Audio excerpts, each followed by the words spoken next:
Naaalala niyo pa ba ang taong ito? Siya po ay si DKO, kilala sa Korea bilang isang martial artist, sikat na YouTuber. Kaya lang, ang kanyang pagiging sikat ay hindi dinala sa ring, kung hindi sa social media. Sa unang paghaharap ng dalawa, minaliit nitong si DKO ang kakayanan ni Pacquiao at sinabi pang matanda na ito at handa siyang i-expose ang mga kahinaan ni Pacquiao. Sa unang round, todo depensa pa itong Koreano. Lumalaban, pumipitik-pitik pa. Samantalang si Pacquiao ay patuloy sa kanyang agresibong style ng pakipagbakbakan. Dito sa puntong ito, 4 na magkakasunod na suntok na wala man lang naiganting bato itong si DKO.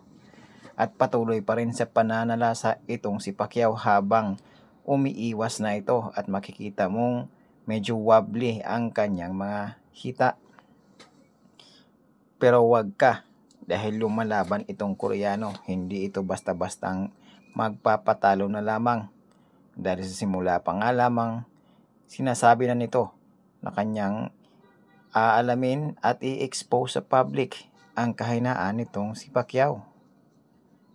Eto naman na, patuloy sa pagbato si Manny at naging isang knockdown ang nangyari. Pero syempre, like what we said at the start of this video, hindi ito basta-bastang sumusuko. Ayaw niya namang umuwing luhaan at matatalo via knockout. Kaya kahit nahihirapan, patuloy pa rin siya sa kanyang paglaban. At dito na nga, binilangan na siya ng referee. Mapapansin mo dito na medyo pagod na itong si DKO. O baka naman mahilo-hilo na ito dahil sa tinamong mga patama ni Manny Pacquiao. At sa dulo, nauwi sa tabla ang laban, pero alam ng lahat kung sino ang nanalo.